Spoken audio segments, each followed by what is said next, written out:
الحمد لله وكفى وسلام على عباده الذين اصطفى أما بعد فأعوذ بالله من الشيطان الرجيم بسم الله الرحمن الرحيم وعباد الرحمن الذين يمشون على الأرض هونا وإذا خاطبهم الجاهلون قالوا سلاما وقال رسول الله صلى الله عليه وسلم إنما بعثت لأتمم مكارم الأخلاق سبحان ربك رب العزة عما يصفون وسلام على المرسلين والحمد لله رب العالمين اللهم صل على سيدنا محمد وعلى آل سيدنا محمد وبارك وسلم اللهم صل على سيدنا محمد وعلى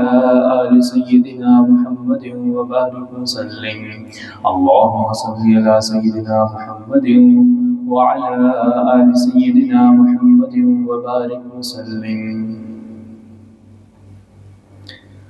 ہماری گفتگو اخلاق حمیدہ کے اوپر چل رہی تھی اور پچھلی مجلس میں آپ کو اخلاق حمیدہ کی اہمیت کے بارے میں بتایا گیا تھا کہ مومن کا ایمان کامل تب ہوتا ہے جب اس کے اخلاق اچھے ہوں، اور قیامت والے دن میزان کے اوپر سب سے بھاری عمل اچھے اخلاق ہیں، اور آپ صلی اللہ علیہ وسلم کی بعثت کا مقصد جو ہے وہ اچھے اخلاق کی تکمیل کرنا ہے. تو آج ہم اس بارے میں جانیں گے کہ اچھے اخلاق کی اساس بنیاد کیا ہے. اس کے بغیر، جیسے بنیاد کے بغیر گھر قائم نہیں رہ سکتا، پہلے بنیادیں بنتی ہیں پھر اس کے اوپر عمارت بنتی ہے. تو اچھے اخلاق کی اساس، ہم چاہتے ہیں کہ ہم اچھے اخلاق اپنائیں، اچھے اخلاق ہمارے میں داخل ہو جائیں، تو اس کے لیے اس کی بنیادی شرط ہے، ضرورت ہے، بنیادی اساس ہے، تو اس کا ہونا لازمی ہے. اگر وہ نہیں ہوگی تو اچھے اخلاق ہم میں نہیں آ سکتے. تو اس اساس کا جو ہے تذکرہ کریں گے انشاءاللہ، اور اس کے بعد جو اچھے اخلاق کی عمارت ہے اس میں 4 چیزیں ہیں، 4 دروازے سمجھ لیں آپ، 4 دیواریں سمجھ لیں آپ، تو اس کے بارے میں ہم تذکرہ کریں گے. تو یاد رکھیں، اچھے اخلاق کی اساس بنیاد یہ ہے کہ ہماری زبان سے اور ہمارے ہاتھ سے اور ہمارے قول سے کسی مسلمان کو ایذا نہ پہنچے. یہ سب سے کم درجہ ہے، یعنی کہ بنیاد ہے. ہماری زبان سے، ہمارے ہاتھ سے، ہمارے کسی قول سے کسی مسلمان کو ایذا نہ پہنچے. ایک مومن کی زندگی اتنی صاف ستھری اور پاکیزہ ہونی چاہیے کہ قیامت کے دن کوئی بندہ یہ نہ کہہ سکے کہ اللہ، اس بندے نے مجھے اپنی زبان سے دکھ پہنچایا، اپنے ہاتھ سے تکلیف پہنچائی تھی. کوئی بندہ دعویٰ ہی نہ کر سکے. تو ایک مومن کی زندگی جو ہے وہ اس طرح سے پاکیزہ ہونی چاہیے. اور حقیقت میں مومن ہوتا ہی وہ ہے جو دوسرے مومن کے لیے سلامتی کا باعث ہو، امن کا باعث ہو. آپ حضور نے فرمایا، المسلم من سلم المسلمون من لسانہ و یدہ. مسلمان تو ہے ہی وہ کہ جس کی زبان اور ہاتھ سے دوسرے مسلمان سلامت رہے. تو لہٰذا یہ بنیاد ہے. اگر یہ ہم میں نہیں ہوگی تو اچھے اخلاق تو آ ہی نہیں سکتے، کیونکہ دوسروں کو تکلیف پہنچانے والا وہ اچھے اخلاق کا مالک نہیں ہوتا. اور آگے فرمایا، کامل مومن وہ بندہ ہے کہ جس سے لوگوں کی جان بھی محفوظ ہو اور لوگوں کا مال بھی محفوظ ہو. اس سے پتہ چلتا ہے کہ اصل مسلمان وہی ہے جو کسی کو ایذا نہ پہنچائے. آپ اندازہ لگائیں کہ ہمارے اس دین میں دوسروں کو ایذا پہنچانا کتنا مذموم ہے. حضور اکرم صلی اللہ علیہ وسلم نے فرمایا، بنی اسرائیل کی ایک نیک متقی عورت تھی، گھر میں بلی نے کوئی نقصان کر لیا، اس کو غصہ آیا، اس نے بلی کو باندھ لیا، اس کو بھوکا پیاسا رکھا. ایک بلی کو تکلیف پہنچانے کی وجہ سے اس متقی پرہیزگار عورت جنت میں جانے کے بجائے جہنم میں چلی گئی. تو اگر کوئی بندہ بلی جیسی حقیر مخلوق کو جو ہے وہ ایذا پہنچاتا ہے تو اس کے اوپر جنت حرام ہو جاتی ہے. تو اگر کوئی بندہ جو ہے وہ اللہ کے بندے کو تکلیف پہنچائے، اور مسلمان ہو وہ اشرف المخلوقات بھی ہے، مسلمان بھی ہے، اس کو تکلیف پہنچائے، حضور کا امتی بھی ہے، اس کو تکلیف پہنچائے، تو پھر یہ امید لگائے کہ مجھے جنت ملے گی، تو یہ اس کی خام خیالی ہے، یہ خام خیالی ہے۔ کیونکہ جب آپ کسی کو تکلیف پہنچائیں گے تو آپ نے اس کا حق غضب کیا، اور اس تکلیف کے اوپر آپ نے اللہ سے معافی مانگنی ہے، اس بندے سے بھی معافی مانگنی پڑے گی، بندہ معاف نہیں کرے گا تو وہ معاف نہیں ہوگا۔ اس لیے یہ دوسروں کو تکلیف پہنچانا اچھے اخلاقیات یہ بہت اہمیت کی حامل چیز ہے۔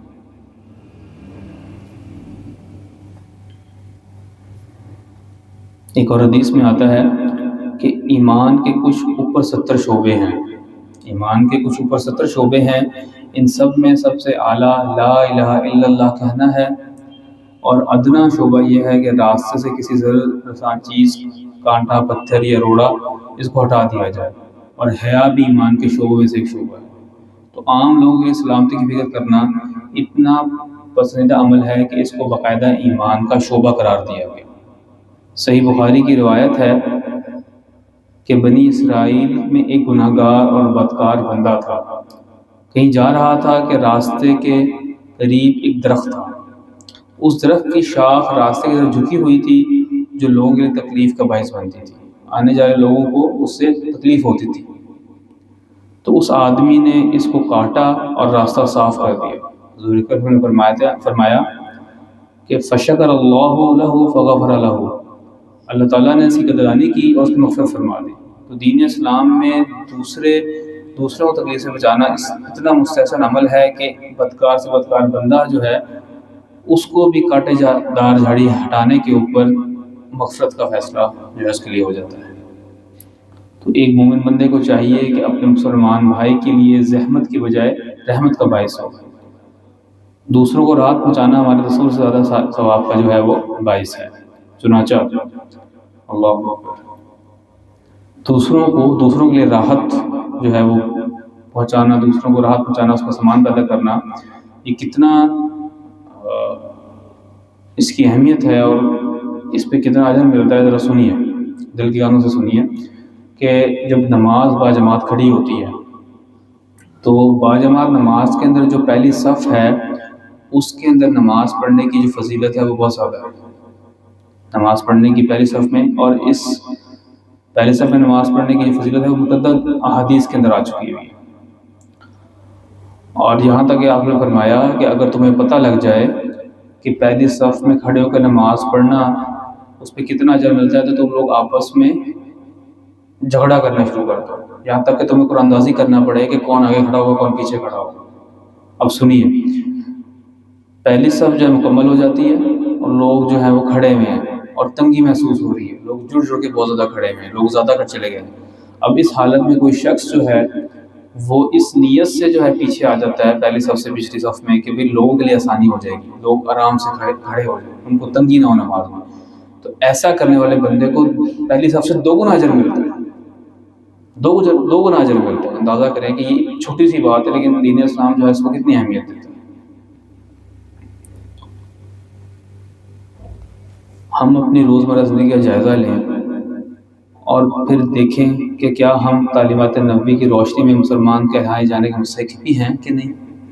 ہمارا حال تو یہ ہے کہ ہماری زبانیں صبح سے لے کے شام تک چلتی ہیں اور درانتی کی طرح چلتی ہیں، لوگوں کے دلوں کو چیر دیتی ہیں، دکھ پہنچاتی ہیں۔ لوگ ایسی بات کرتے ہیں کہ میں نے ایسی اس کو بات کی کہ وہ یاد رکھے گا، ایسی لگتی بھی لگائی میں نے اس کو جلتی رہے گی، اس طرح کی باتیں کرتے ہیں ہم زبان سے۔ دوسروں کو تنگ کرنا ہمارا محبوب مشغلہ بنا ہوتا ہے، الٹے نام رکھتے ہیں، فن کرتے ہیں، مذاق کرتے ہیں، تکلیف پہنچاتے ہیں، اور ہمیں اس بات کا خیال نہیں ہوتا کہ ہم کتنا جو ہے وہ برا کام کر رہے ہیں۔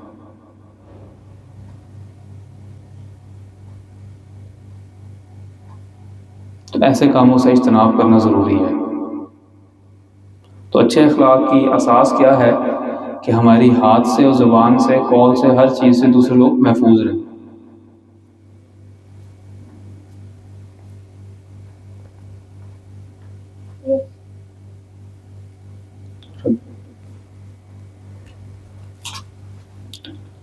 تو یہ جو ہے وہ بنیاد ہے اس کی جو میں نے تذکرہ کیا آپ کے سامنے.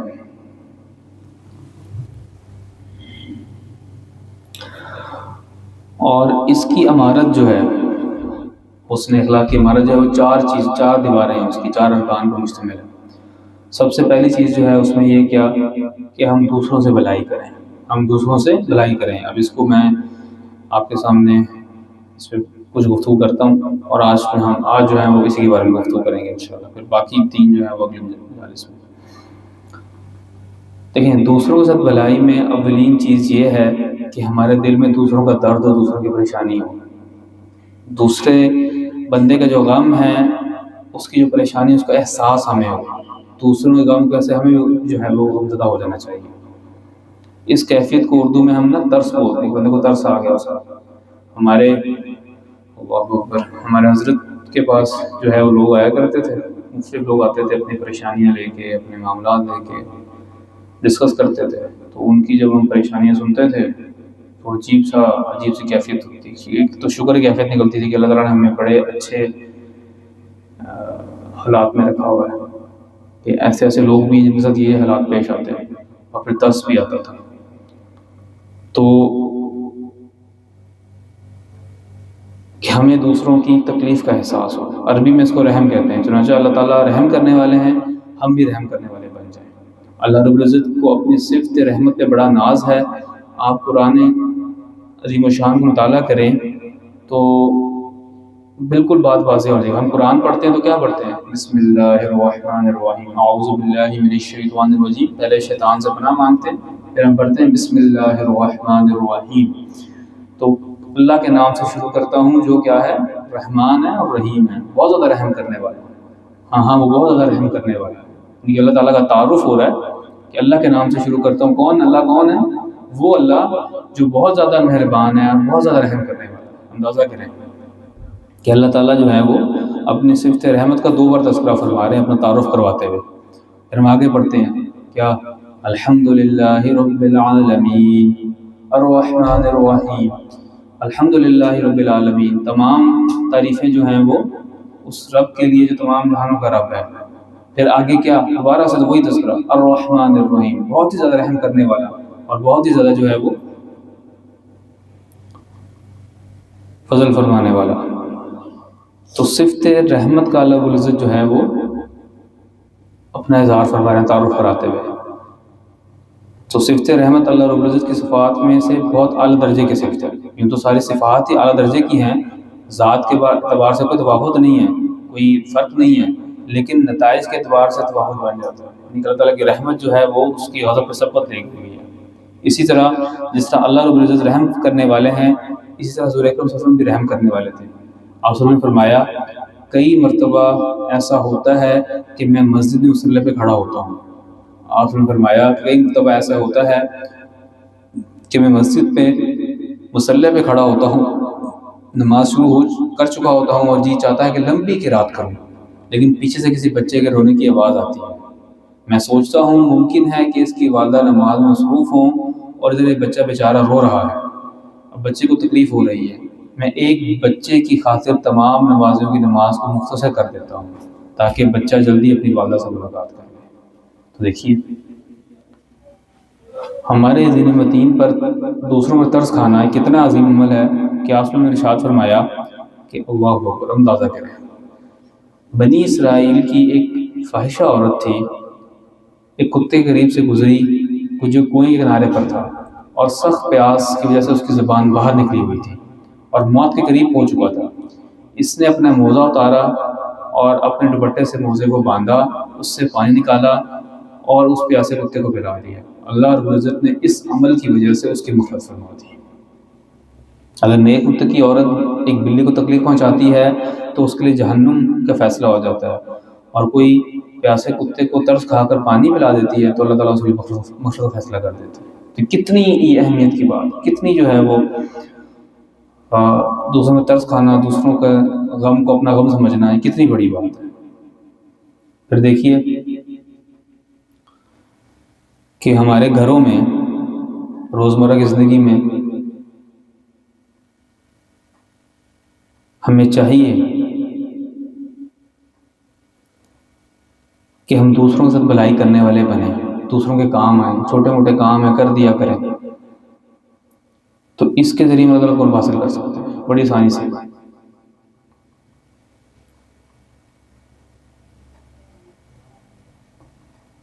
اور بعض اوقات ایسا ہوتا ہے کہ کئی مرتبہ گھر میں یا اپنے عزیز و اقارب میں دوسروں کے ساتھ احسان اور بھلائی کا موقع ملتا بھی ہے، لیکن بدقسمتی سے ہم ضائع کر دیتے ہیں کیونکہ نیت درست نہیں ہوتی۔ مثال کے طور پر دیکھیں، ہمارے گھر میں خواتین وہ صبح سے لے کے شام تک جو ہے وہ مصروف ہوتی ہیں، بھاگ بھاگ کر کام کر رہی ہوتی ہیں، بچوں کو کھلا رہی ہیں، مرد حضرات کی خدمت کر رہی ہیں، ساسور کی خدمت کر رہی ہیں، والدین کی خدمت کر رہی ہیں، لیکن خواتین کو پتہ نہیں ہوتا کہ کتنے اجر کی بات ہے۔ وہ بعض وقت کو بوجھ سمجھ رہی ہوتی ہیں، بوجھ سمجھ کے کام کر رہی ہوتی ہیں، تو بوجھ سمجھ کے کام کرنے سے جو ہے نا وہ اجر نیت نہیں ملے گا۔ اگر وہ خدمت کی نیت سے یہ کام کریں تو صبح سے لے کے شام تک یہ کام کرنا ان کے لیے اجر کا باعث ہے، ان کی مفت کا باعث بن جائے گا۔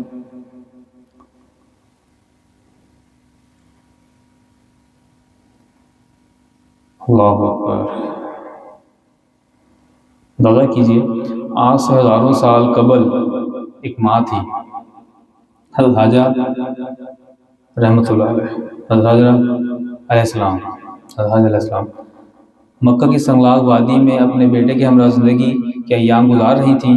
مشکیزے میں تھوڑا سا پانی تھا، تھیلے میں تھوڑی سی کھجوریں تھیں۔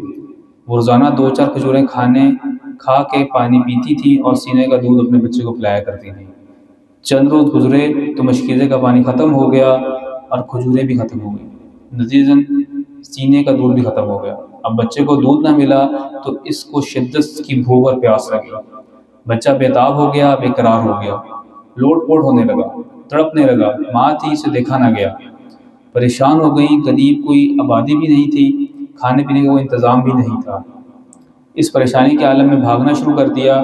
قریب صفا نامی ایک پہاڑی تھی، بھاگتی ہوئی صفا پہاڑی پر چڑھ گئی۔ دائیں بائیں پانی دیکھا، پانی نظر نہ آیا۔ پھر بھاگتی ہوئی مروہ کی پہاڑی پر چڑھ گئی، وہاں پانی دیکھا، پانی نظر نہ آیا۔ پھر پلٹ کر بھاگتی ہوئی صفا پہاڑی پر آ گئی، پانی دیکھا، پانی نظر نہ آیا۔ اپنے بچے کے لیے پانی کی تلاش کرتے ہوئے اس ماں نے صفا اور مروہ کے درمیان 7 مرتبہ دوڑ لگائی۔ اللہ رب العزت کو ان کا دوڑنا اتنا پسند آیا کہ قیامت تک کے آنے والی انسانیت کے لیے اس بھاگ دوڑ کو اللہ رب العزت نے حج اور عمرے کا جو ہے وہ حصہ بنا دیا۔ اللہ اکبر۔ ہمارے آقا صلی اللہ علیہ وسلم بھی اس جگہ پر جو ہے وہ دوڑے اور پھر وہ عمرہ مکمل ہوا، حج مکمل ہوا۔ گویا اعلان فرما دیا کہ تمہارا حج اس وقت تک مکمل نہیں ہوگا جب تک تم اس ماں کی طرح دوڑ نہ لگاؤ گے جو اپنے بچے کے لیے پانی تلاش کر رہی تھی۔ تمہارا عمرہ اس وقت مکمل نہیں ہوگا جب تک تم اس ماں کی یاد تازہ نہ کر لو جو اپنے بچے کے لیے پانی تلاش کرتے ہوئے دوڑ لگا چکی تھی۔ صفا مروہ کو کون جانتا تھا؟ مکہ مکرمہ کی فلک بلند پہاڑیوں کا ایک سلسلہ ہے۔ اسی صورتحال میں صفا مروہ جیسی چھوٹی چھوٹی پہاڑیوں کی کوئی حیثیت نہیں تھی، لیکن ایک ماں کے قدم لگ گئے تو اللہ رب العزت نے اس کو شعائر اللہ میں سے شامل کر لیا۔ قرآن کی آیت ہے کہ یہ ان صفا والمروہ من شعائر اللہ، اللہ اکبر، یہ اللہ کی نشانیوں میں سے ایک نشانی ہے۔ تو ان پہاڑوں کے درمیان پیغمبر کو بھی دوڑنا پڑا، صحابہ کو دوڑنا پڑا، بڑے سے بڑا اللہ والوں کو بھی دوڑنا پڑتا ہے۔ اگر ایک ماں اپنے بچے کی خدمت کے لیے دوڑتی ہے تو اللہ رب العزت اتنی بلندی عطا فرماتے ہیں۔ اگر یہ خواتین صبح سے لے کے شام تک کام کاج میں دوسروں کی خدمت کی نیت کریں تو یہی کام کاج ان کے لیے قرب خداوندی کا باعث بن سکتا ہے۔ تو دیکھیے، اللہ رب العزت کو اپنی رحمت سے اتنی پسند ہے کہ اللہ تعالیٰ کیا فرماتے ہیں؟ الرحمن علم القرآن، الرحمن علم القرآن۔ اچھا، یہ نہیں فرمایا القہار علم القرآن، الجبار علم القرآن، یہ نہیں فرمایا۔ تو یہاں پر جو ہے ہمارے جو قاری حضرات ہیں ان کے لیے سبق ہے کہ الرحمن علم القرآن، کہ قرآن پڑھاتے ہوئے نرمی کا معاملہ کریں، سختی کا یا وہ معاملہ نہیں کرنا، رحمت کے صرف کا غلبہ ہونا چاہیے۔ سختی بھی ہونی چاہیے جہاں پہ ضرورت ہے اور جہاں پہ جو ہے وہ اس کی وہ ہے ریکوائرمنٹ۔ تو اللہ تعالیٰ رحم کرنے والا ہے، ہم دوسروں پہ رحم کرنے والے بن جائیں۔ آخری بات کرتے ہیں، پھر انشاءاللہ جو ہے وہ اس کو بند کرتے ہیں۔ محدثین کی دنیا میں ایک حدیث ہے جس کو مسلسل بالاولیت کہتے ہیں۔ اس کی وضاحت یہ ہے کہ جب کوئی شاگرد اپنے استاد کے پاس حدیث پڑھنے کے لیے جاتا ہے تو استاد سب سے پہلے وہ حدیث پڑھتا ہے، اور یہ سلسلہ 10-20 سالوں سے شروع نہیں ہے، بلکہ دور نبوت سے لے کر آج تک یہی سلسلہ جو ہے وہ چلتا آ رہا ہے۔ تو آخر کیا وجہ ہے کہ 14 صدیوں سے محدثین اپنے شاگردوں کو سب سے پہلے ہی حدیث پڑھاتے ہیں، سب سے پہلے حدیث پڑھاتے ہیں؟ اس حدیث کا کمال یہ ہے کہ اس کا مضمون کمال درجے کا ہے۔ اب سنیے، الراحمون یرحم الرحمن ارحم اہل الارض یرحمکم من فی السماء۔ اللہ اکبر۔ رحم کرنے والوں پر رحمان رحم کرتا ہے، تم زمین والوں پر رحم کرو، آسمان والا تم پر رحم کرے گا۔ تو لہٰذا ہمیں چاہیے کہ ہم اپنے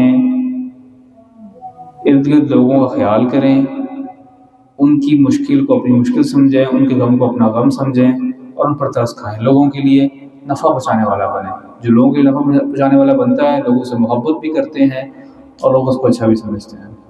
تو اللہ رب العزت سے یہ دعا ہے کہ اللہ رب العزت ہمیں اخلاقی اعلیٰ جو ہے وہ عطا فرما دیں، کیونکہ اخلاق اعلیٰ جو ہیں وہ اللہ رب العزت ہی اس کی رہنمائی ہماری کر سکتے ہیں، اور اللہ رب العزت جو ہے وہ ہمیں دوسروں کے لیے نفع پہنچانے والا بنا دیں۔ وآخر دعوانا الحمد للہ رب العالمین۔